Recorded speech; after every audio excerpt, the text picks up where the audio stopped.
I tell you once more, please get out of my way. I don't want you no more. We're done here, boy. I know you think you're so fine, but you can't see it. I've been wanting to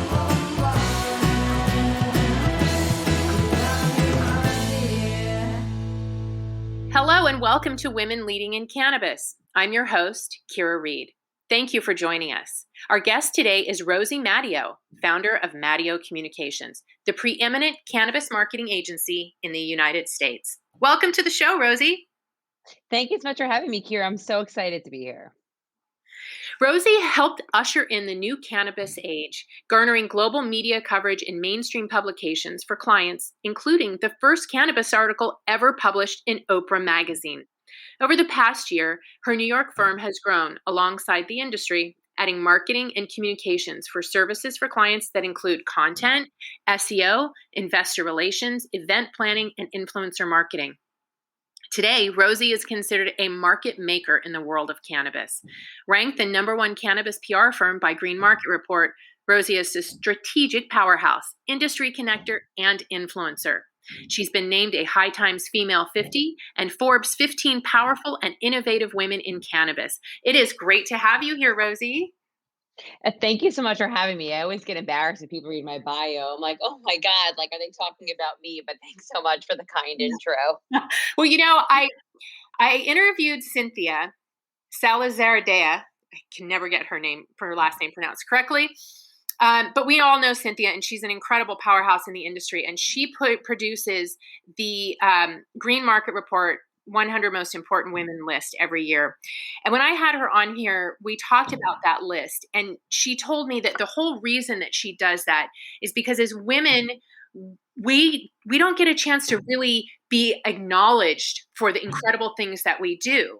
And that really sat with me. And so whenever I get bios, I like to include all of the great accolades that you get, because I think representation matters, and it matters in this way too, that we see and we acknowledge the great things that women are doing in our space. And so I'm really excited to have you on because you've been able to accomplish quite a bit for the industry. Yeah, and I will say, like, that is like the most special part about this industry. I've worked in many industries, but I do believe that the women in this industry are so incredibly supportive, and we make sure that we bring each other into the room, and we're always lifting each other up. So, I appreciate when people do that to me, and I hope to pay that forward. And like, I think that's the magic of cannabis right now. Agreed.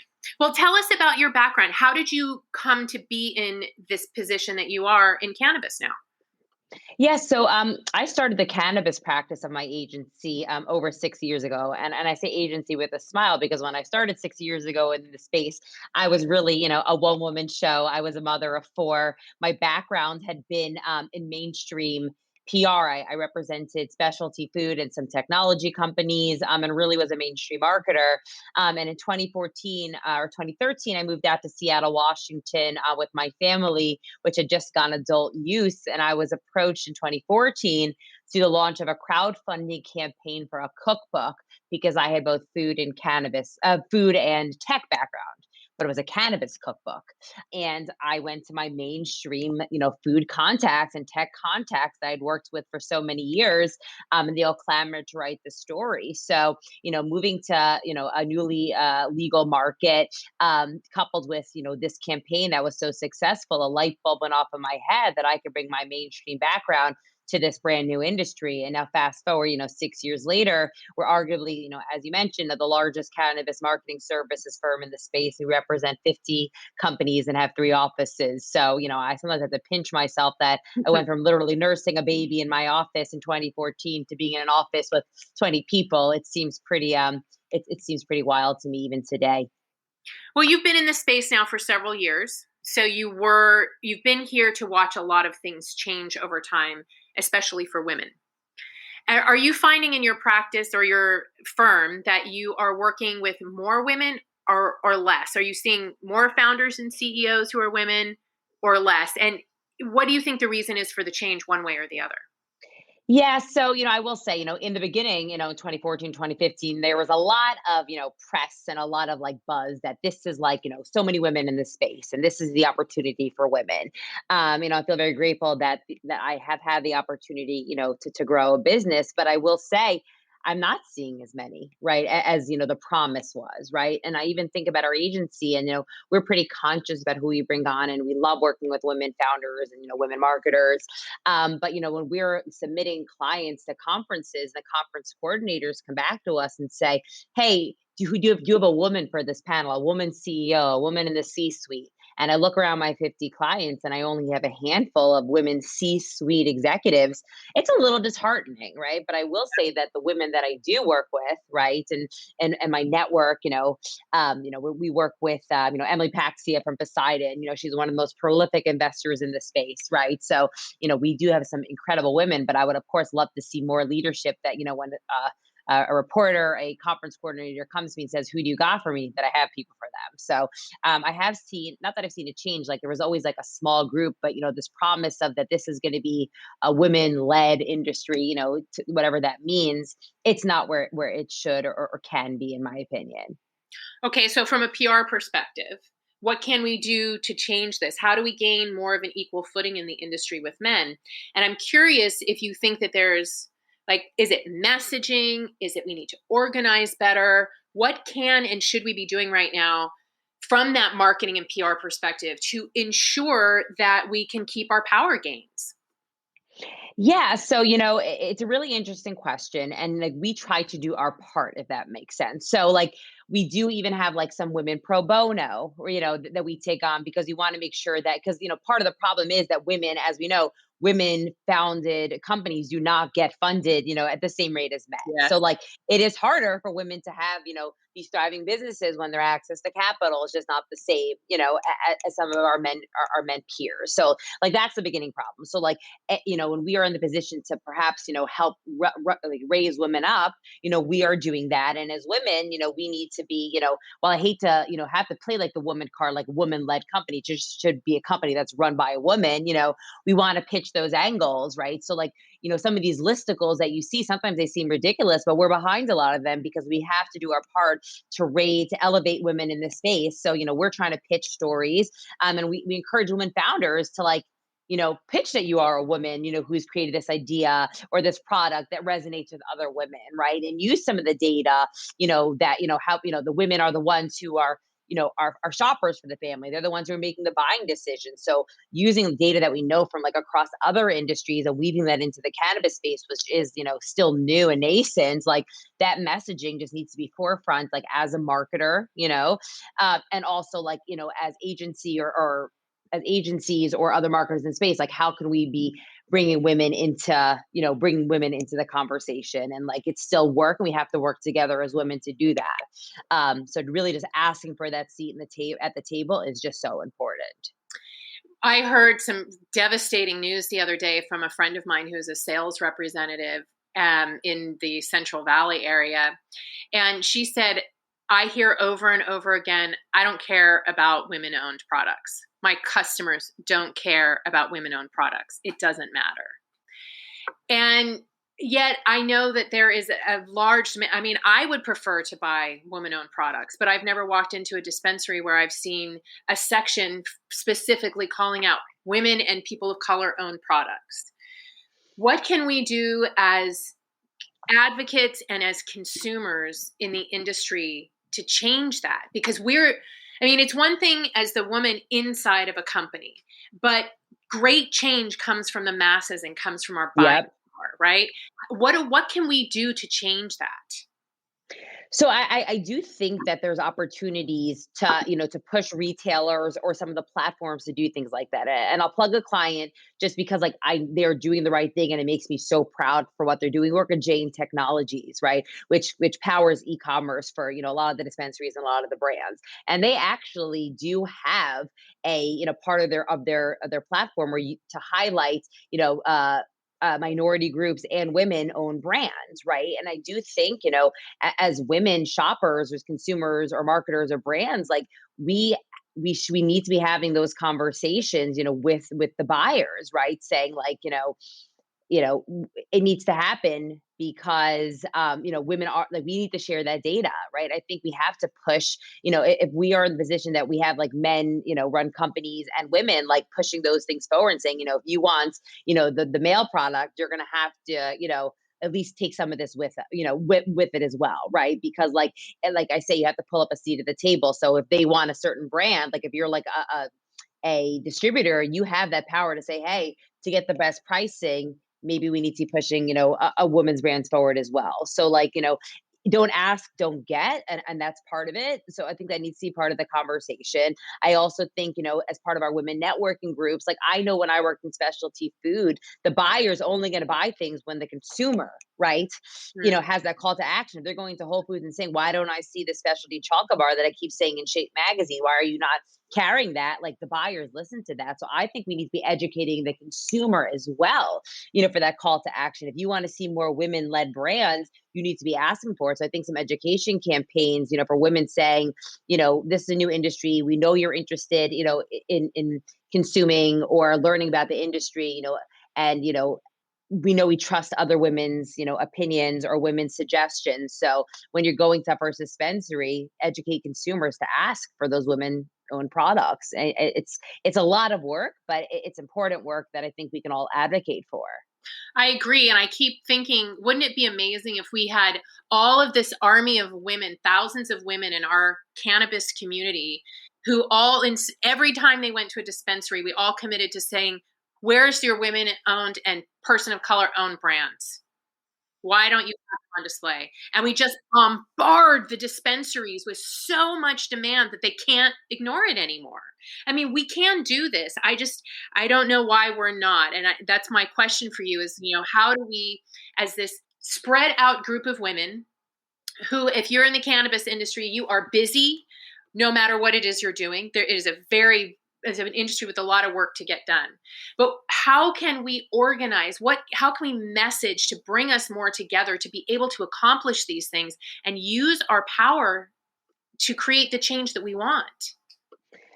I mean, I think it's really hard because forget about even being a woman in cannabis. As we know, like cannabis is a very hard industry to work in, right? It's highly regulated. We have so many headwinds, that, a lot of the times, even like well-meaning companies, like your head is down and you're just trying to make it, right? Even the biggest players, right? They're all faced with it. So I do think like we need to, I think it's going to have to be grassroots and really, like I said, like educating the consumer that that the industry still is in its infancy and we have this opportunity, to make a change. And, women should, when they're going to their local dispensary, they should be asking those questions. And like, maybe it is a social media campaign, like shop women, shop minority. And I think, as marketers and as women in the space, we should use our voice if we have the opportunity to push our clients or our partners to take a look at it and just be part of that conversation. Agree. Well, let's have an ongoing conversation about this because Yeah.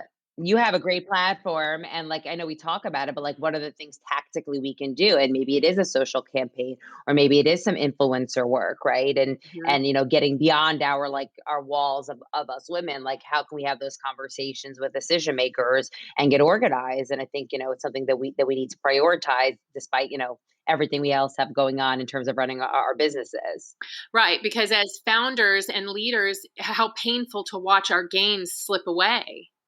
When we know Correct. we're watching it happen and, here it's going away. And yet we all are so dedicated, as you were saying earlier, we saw that there was a movement happening that we all wanted to be a part of. So we've got to protect those gains. Absolutely. And, and I do think, that there are some, brands that are really trying to resonate with women and other ways that we can, highlight, which brands, that are female owned or do have female C-suite executives, right? And, highlighting, why they're great companies, not because they're women run, but because, there's thought, there is, compliance, there's great marketing, there's great messaging, there's great people, and just really even pushing those conversations forward about the actual product. Forget about who the founder is, right? Just really educating the masses on some of these wonderful products that our women run. Well, and from an internal perspective, it is those women. I mean, I've interviewed a lot of them. I just spoke with Mara Gordon earlier. I interviewed Amazing. women last week. And when you talk to these women, just like you were saying earlier about your own company, they, with intention, fill their companies with women, with people of color, with people who have diverse opinions. They actively help people to co-create and succeed within their businesses. They run their companies differently. Right. And I think that's that spirit of a collaboration. Like we have to, like women, like we must band together. Like we must bring each other into those rooms. Like, and that's part of it, right? Like if you're having conversations with like a large MSO and you know that, they're looking at brands, like if you know a great brand, like don't be like, you can't be bashful, right? Like we have to advocate for each other. It's such hard work, right? Because we're all trying to, make it, as they say, right? But if we're in the Mhm. rooms, like we must make it our jobs to bring other women with us. And even like to see personally, like I'm a contributor, to Rolling Stone and to Forbes, which has been great. And even like when I was talking with my team about like some, about like what our next themes are going to be. And I said like, and I had to say it out loud, to even hold myself accountable, that like when I'm writing pieces, like I need to make sure that in every single article, and I have to check myself, be like, am I highlighting a woman? Am I highlighting a person of color? And like, even if it's harder for me to write that story, because it is hard to find women that might necessarily fit the bill of my thesis, right? Like, I got to do that work, right? Because like that is like I have a platform, right? So like we all have to check ourselves. Like, are we being too opportunistic for ourselves and not bringing people along? Like we need to realize that if we bring each other along, we all win. There's like enough room in this early industry for us all to win. So like, I think that's something as women in this industry, we have to remember, like, this is not a time to be competitive. Like the other PR girls in the space, like we all collaborate. Like if I don't have a contact, I'll ask one of them and they'll tell me. If they don't have a contact, I'll tell them, right? So it's the only way we're going to try. I know it sounds so hokey to say it, but like it works if you collaborate with each other and you like make it your job to elevate each other.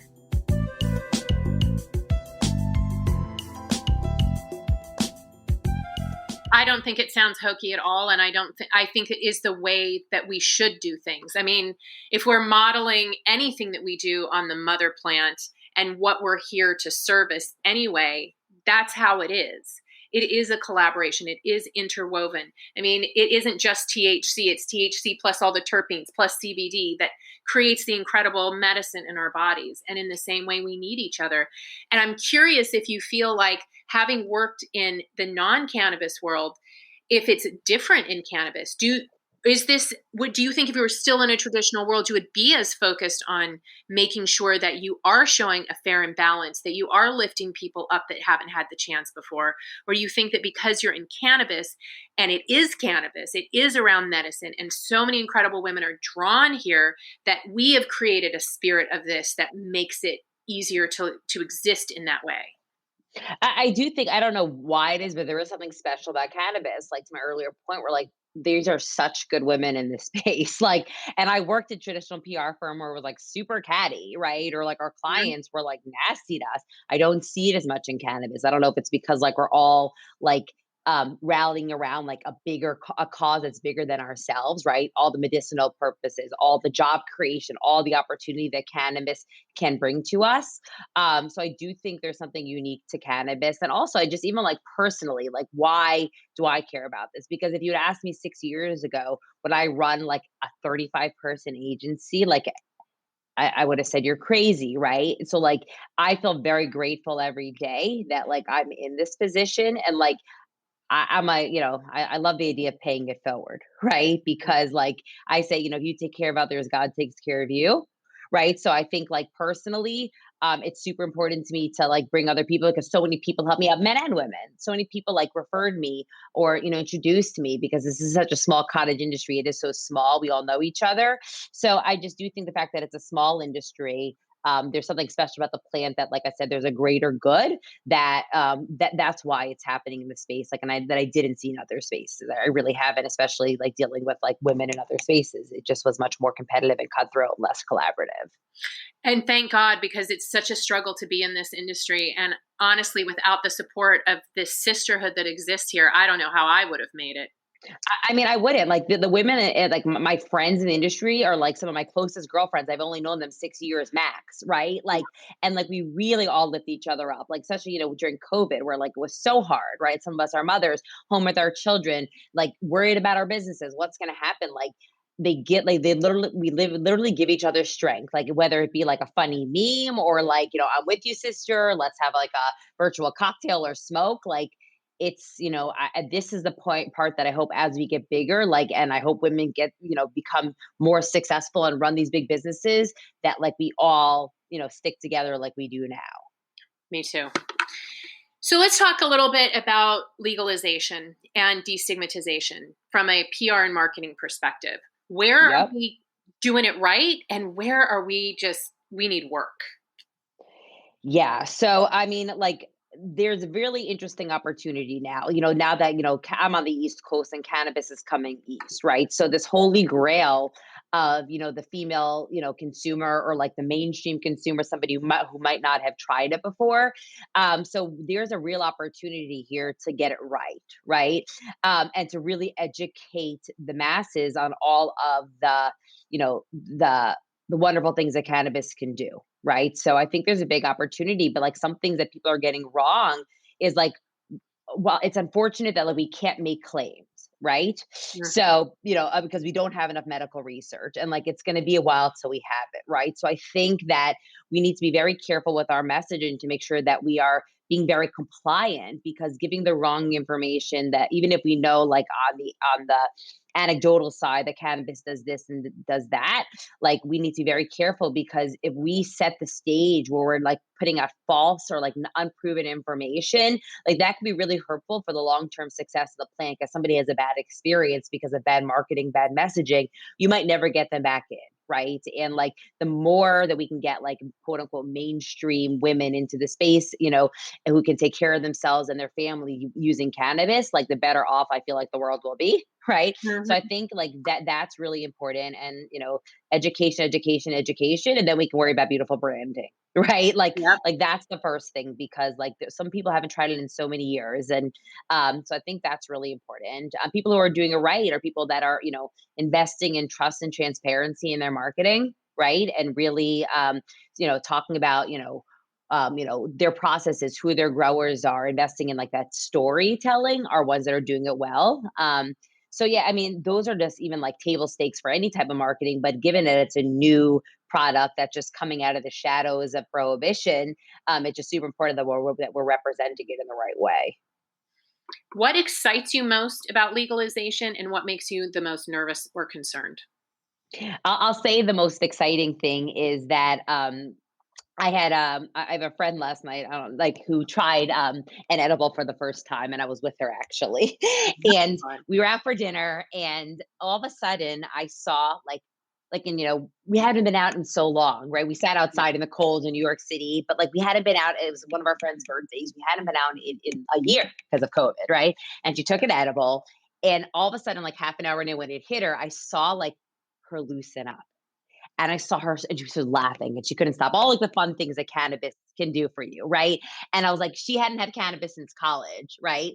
And it was this amazing moment. I'm like, wow, if more people, more women could have this experience, and it's like that's trusted, tested, beautiful cannabis gummy product, right? And how like the laughter bringing people together, that more people are going to get this experience in like a safe way. Like that is so exciting for me. I can't wait for more nights giggling with my girlfriends. That's exciting for me. And of course, most excited, which you can't forget about, is like a lot of these states that are going legal are really investing and putting in some regulations around social equity, right? So, states that are really trying to do it right. And yes, some are making mistakes. And yes, do we feel like maybe it's not enough, perhaps, right? But the fact that that's the conversation, and we're realizing that in 2021, we can't be building this industry off the backs of people who are still incarcerated for the war on drugs, the conversations and like the expungement that's coming with some of this law, and like that, the not being able to be, arrested for, certain amounts, or the decriminalization of it. Like that to me is just so exciting, that like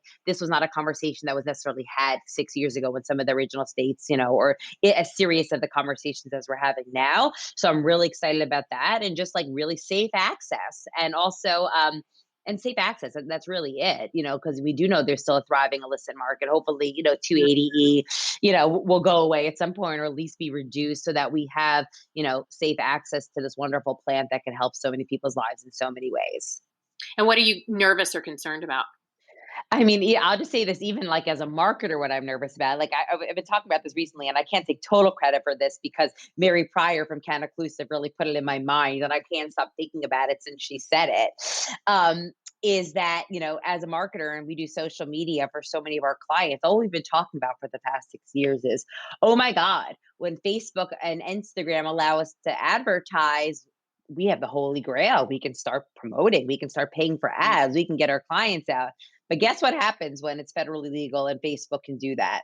When Unilever has a cannabis play and they want to spend $1 million a day on ads, and I'm still on my cannabis budget and I only have maybe $1 million over 2 years to spend, I'm getting outspended by the big guys, right? So those are things that I never thought about. And so there's something sort of like interesting that we're all on the level playing field. We all need to be really creative with marketing and do everything very organically. But like that's a real challenge as a marketer when we're going up against like some of the big guys. Not that we're not talented to do it, but we don't have to spend, right? So that's something that I think about, like, at least from my position as a marketer and trying to grow a business in this space. That is really, really interesting. Because all we've been doing is like, lobbying to get Facebook and Instagram to, I don't want them to kick us off anymore. Like they're doing shadow banning us. That I don't want. But all this whole talk of us, take our money. It's like, God, I'm taking my money. How am I going to go up against Diageo? Right. So just something to think about. Yeah, for sure.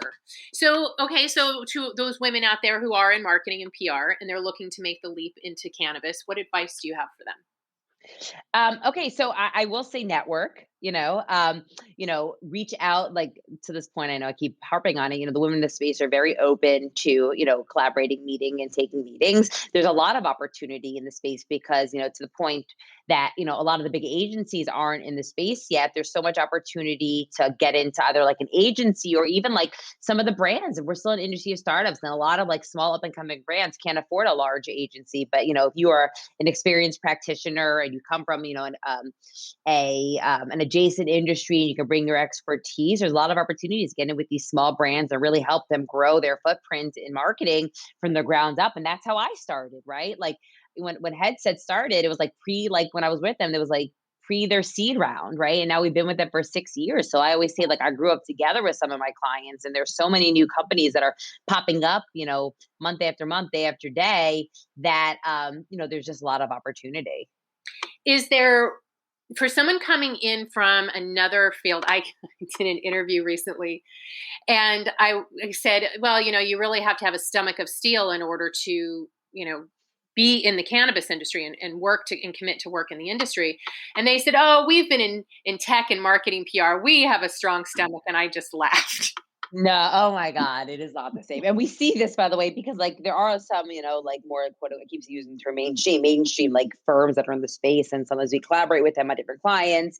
And it's like, oh my God, like they don't realize like how things change. And, like you can work on a marketing plan, then a regulation changes and you have to like scrap a whole like program, right? So it's like, come on, we'll show you the ropes, just have a strong stomach and get ready to pivot. That's why I think like cannabis companies were super ready for, COVID, right? And we know that, that was a bright spot among COVID, that cannabis deemed essential. Like we're so used to everywhere across the supply chain, but really having to think on your feet that like when this happened, like we were ready, So I always say that that's part of it was being deemed essential, part of it being that like, we got to be very nimble in this industry. It's so true. And when you're on the marketing side of it, you have to be prepared that you've spent the last year building an Instagram following and then it's gone.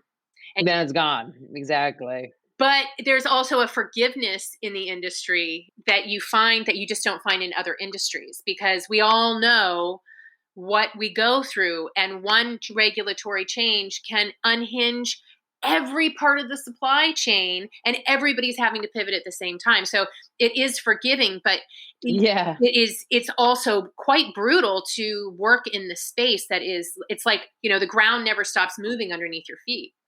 It's totally true. It is totally true. What are you looking forward to most in 2021 for yourself personally and for MATTIO Communications? So I'm really excited, like I said, as an East Coast based agency, I actually live in New Jersey. Really excited about what's happening here and have so many clients that are like in our backyard now. They used to be like I was flying out west to meet with every single client and like to have like a dispensary opening up, 20 minutes from my house and we represent that client and it's gonna be adult use. Like, oh my God, it's really gonna be part of my everyday life. Like, how cool is that? So I'm excited about that. For the agency itself, we're hoping, that everybody's going to be vaccinated and life is going to go back to normal and we can be back in our offices every day. And, we opened up a quote unquote LA office. We have 7 people out there now, but we have no office. So I'm excited to really having like beachheads on both coasts and being able to actually meet half of my employees that we've hired over the past year that I've never even met in person, which is like so wild to believe that. So I'm excited about that. And just to continue to see, hopefully some of this like legislation that's, to come through and really see this industry mature as we've all been like hoping and working towards for so many years. So that's what I'm excited about because I do think there could be, some big changes, with SAFE or, some of or more over the next couple months. So that'll be exciting to see. Mm-hmm. And personally, I'm excited because I'm going to be doing a few cool fitness things personally. I'm very big on working out, and I signed up for my first bodybuilding competition. I haven't even told my mother yet, so here we go, everybody. Yeah, so there's some things personally that I want to do. Now that I'm working from home and have like, not that I have a lot of time, I don't, but like, just something to focus on that's other than work. Because as you know, being cannabis can be all encompassing. So like setting a goal that's outside of like what I do day to day is super important to me. So I'm excited to like dig in on that over the next few months. That's awesome. Good luck. Yeah. Thank you. So where can women reach you if they want to know more? How can they find out more about your company and anything else that you want us to know about in this next year? Well, Kyra, as you know, I'm very active on social media, so you can always find me on LinkedIn and Instagram. I've been open, DM and everything like that. And then you can find us online at MATTIO.com, on LinkedIn, MATTIO Communications, on Twitter, MATTIO Communications, and you can always actually reach out to me, email. I check every email, Rosie@MATTIO.com, and I always welcome other women to reach out to me to collaborate, to talk, to just riff with. So please feel free to reach out to me.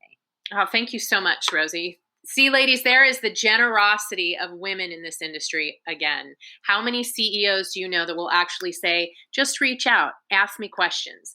Thank you, Rosie. Thank you for your time. Thank you for sharing your journey with us today. And thank you for your generosity towards women. Thank you, Kyra, for having me. It was so great to chat with you. It really was. Long time coming. Yes, it was great to chat with you too. And I wish that we had more time because I think you and I could probably chit chat on this stuff all day. All day. Exactly. Ladies, thank you for tuning in. If you haven't yet joined the Women Empowered in Cannabis community, go to our website, womenempoweredInCannabis.com, and find your group, Supply Chain, CBD and Hemp, and the recently launched Women of Color. WEIC is a community that provides resources, connections, events, and content to women working in cannabis in the US, Canada, and around the world where there's an interest in cannabis legalization. We welcome women who are currently working in cannabis or curious about taking a leap into the industry. Consider becoming a supporting member or supporting business for benefits and access across the network. Join us next week for another conversation with women leading in cannabis.